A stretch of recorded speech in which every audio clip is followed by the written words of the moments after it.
Demon Emperor Chapter 584 hanggang 585. Nagpapatuloy. Ano ngayon mga kupal? Nakita niyo na kung gaano ako kalakas. Pakitaan ko muna sila ng konting wasiwas ng walis tambo. Swing, swing, swing, swing, swing. Ha ha ha ha! Napakagaling talaga. Isa ka talagang tunay na trabahador. Winalis mo lahat ng mga basura rito. Harap-harapan kaming ginawang katawa-tawa ng dalawang to. Maraming salamat sa iyo, pinuno ng sekto. Mayroon ka pa bang ipag-utos na gustong ipalinis sa akin? Delikado baka tayong ipalinis niyang kalat. Huwag naman po, maawa ka sa amin. Hindi na kailangan. Magaling ka talagang magwalis.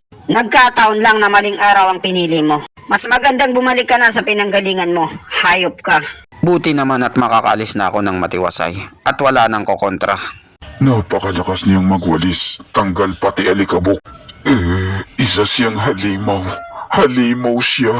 Hay, salamat talaga sa pinuno ng sekto. Nangangamba din siya sa pwedeng mangyari. Gawin ng ikalawang venerable at ang iba.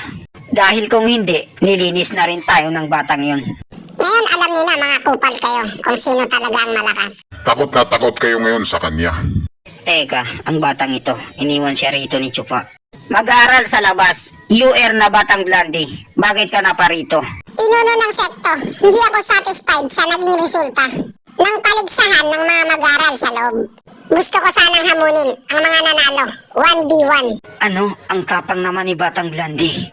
Lumalaki na ang ulo niya, hindi yung dede niya. Ang kapal naman ng mukha mo, isa ka lamang mag-aral sa labas. Bakit ka nakikisali sa paligsahan ng mga mag-aral sa loob? Si Chupa ay bata ng pinuno ng sekto. Kasama niyang dumating ang batang babaeng to. Sigurado akong kasama to sa plano nila. It's all part of the plan. Ang batang babaeng ito, pumunta rito na nakahanda. Kailangan kong pigilan ang magiging laban kahit anong mangyari. Hindi totoo yan, Venerable C. Huwag kang bobo. Ang Demon Semeng sekto ay tinatangkilik ang lakas at nire-respeto ito. Walang kasapi dito na takot sa hamunan. Walang duwag na magiging kapili-piling mag-aral ng ating sekto. Maliban pa doon, di ba kasasabi mo lang na ayos lang kung may dumating na iba na tatalo sa kanila? Lagot na, ang pinuno ng sekto, ginisa niya ako sa sarili kong mantika. Nagkamali lang ako kanina, pero kasama ito sa batas ng sekto. Walang mag-aaral sa loob na pwedeng mangapi ng mag-aaral sa labas. Katulad dito sa mga mag-aaral sa labas, hindi nila pwedeng saktan ang mga trabahador. Pero kapag sumobra ka na pinasukan mo ang hindi mo dapat pasukan, maaari mong ikamatay ang mga bagay na yan. Kahit na ang pinuno ng sekto ay hindi ka kayang tulungan. Parang tinatakot ako ng matandang ito. Ang ibig niyang sabihin ay sumuko na ako. Maging magandang bata ka na lang at umuwi ka na bago ka pa masaktan dito. Maraming salamat sa iyo, Venerable C, sa pagpapaalala mo sa akin. Pero buo na ang desisyon ko. Wala akong balak umatras. Ha ha ha ha! Kahanga-hanga! Napakatapang! Dapat kang tularan!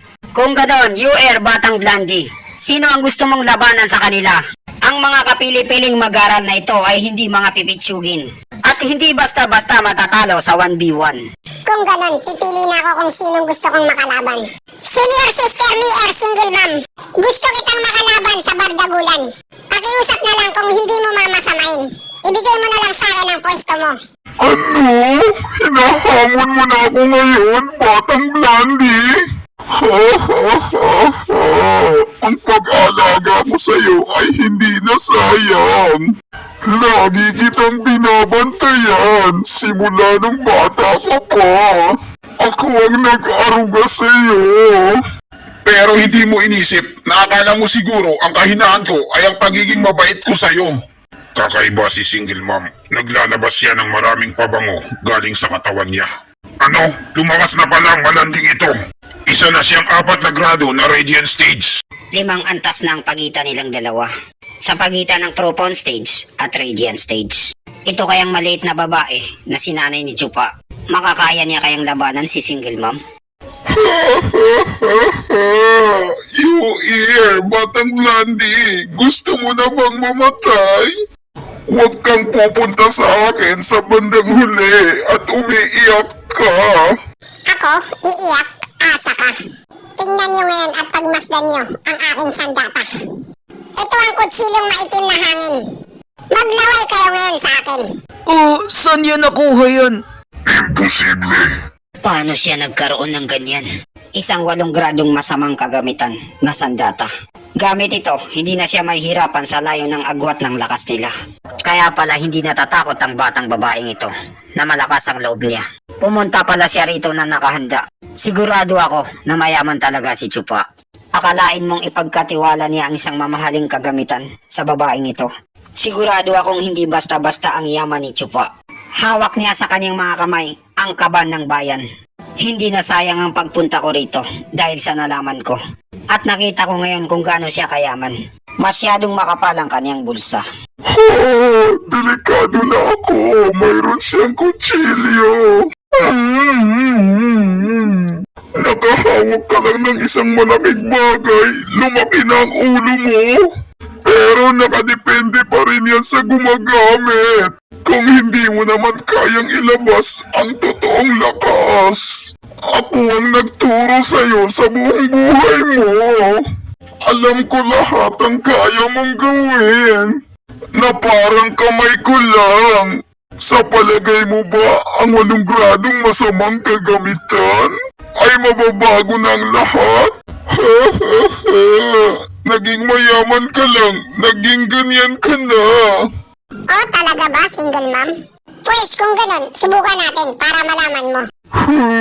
Binibiro ko lang siya. Anong klaseng kapangyarihan yan? Nakakatakot. Simulan niyo na ang laban. Magbardagulan na kayo. Ngayon natin makikita kung sino ba talagang malakas sa kanilang dalawa. Isang purong kakaibang aura ang pinapakita ni Batang Blandy. Batang Blandy, kapatid ko, mag-iingat ka. Ang halimaw na si Chupa. COR na Batang Blandy. Ginawa niya ring halimaw na katulad niya. Parang delikado si Single Mom sa laban na to.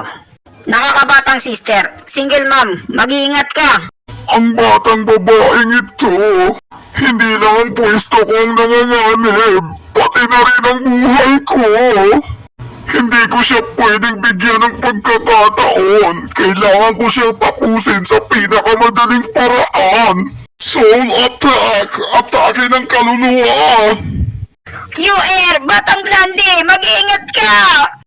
Humi-air, single mom. Sa palagay mo ba hahamunin kita na isang Radiant Stage na eksperto? Kung hindi ako naghanda para sa magiging kahinaan ko? Lupat ang kaluluwa mo kay Batang Blandy. Ay! Sumasakit ang ulo ko! Single Mom, anong nangyari sa'yo? Paano nangyari ang lakas ng kaluluwa niya? Dahil dito, single mom, naka-snowbear ako. Yan ay siyam na gradong espiritong sandata. Anchoring Solbed. Anong sabi mo? Nagjo-joke ka ba? Di ba ang anchoring solved ay kagamitan at pagmamayari ng mystical heaven sector? Papaanong napunta yan dito? Kung tinutukoy nyo ay itong snowbear na to, may pagkakahawig nga siya sa anchoring solbed. Dahil pareho sila ng itsura, pero magkaiba sila ng lakas. Ang anchoring solbed ay pangdepensa lang sa kaluluwa. Samantala, ang snowbear na to ay may tinataglay na kapangyarihan na kaluluwang apoy.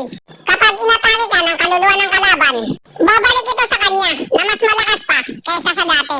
Kung ganun, bagong version pala yan ng anchoring solved. Paano napunta yan sa kamay ng isang ignoranting bata na mag-aral sa labas? Sayang talaga kung nasa kamay ko lang sana yan. Tangina mo ka, Batang Blandy. Ba't di mo sinabi na mayroon kang ganyan? Hindi mo totoong lakas yan. Umaasa ka lang sa mga kagamitan. Labanan mo ko ng totoo. Kung talagang matapang ka. Mano-mano. Sa mga demonyong sekto, ang katapusan lang ang mahalaga. Kung sinong mananalo, sa kanya ang lahat. At wala nang magbabago dun. At saka tingnan mo, 4 na grado ka ng Radiant Stage. Sobrang lakas mo kumpara sa akin. Na 9 na grado lang na Propon Stage. At gusto mong itapon ko na lang itong mga masasamang kagamitan ko? Nakakahiya naman sa'yo. Ikaw!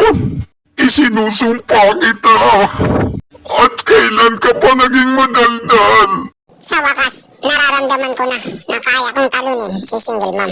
Kapag nakikipaglaban ka sa isang tao, gumamit ka ng mga masasamang panloloko, mga hindi nakasulat sa libro, at gamitan mo sila ng mga salitang trash talk para manalo ka. Kailangan mong palitan ang pagiging mahiyain mo. Baguhin mo yung attitude mo Matandang sister, single mom ni alam mo bang napakabait mo at mapagmahal sa akin? Ngayong nakikita ko ang kaluluwa mo na naghihirap dahil sa sakit, may hirapan kang ilagan itong susunod na atake ko. Ang ataking ito ang magwawakas ng sama ng loob natin sa isa't isa. Ito na siguro ang katapusan ko. Kailangan kong mag-ipon ng maraming enerhiya para sa isang atake na tatapos kay single mom. Isang malaking kahangalan ang ginagawa ni Batang Blandy. Gagawa siya ng isang malakas na pag-atake. Ang problema lang, marami itong kahinaan. Si Batang Blandy, nasa kanya ang lahat. Pero kulang siya ng isa. Kulang pa siya ng karanasan sa pakikipaglaban. Batang Blandy, hayaan mo ang matandang ate mo na turuan ka na isang simpleng katotohanan. Ang pagiging mabilis ay mas importante kaysa sa lakas. Wala ring kwenta kahit gaano ka pagkalakas kung hindi mo rin kayang patamaan ang kalaban mo. Pax Phantom 12, Kagibushin Technique times 2. Batang Blandy! Itigil mo na yan at dumipensa ka! Huli na ang lahat para sa kanya.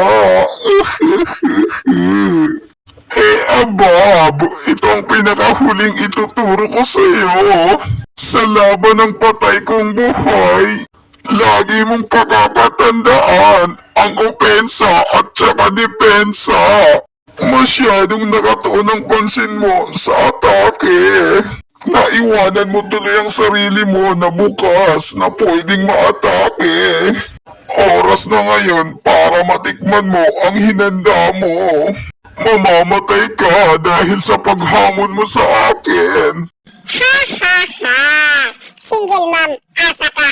Oh, ano ito? Bakit hindi ko siya maatake? Ngayon alam mo na, single mom, na hindi mo ko kaya. Yan ang bari-bari nomi ni Bartolome ng One Piece.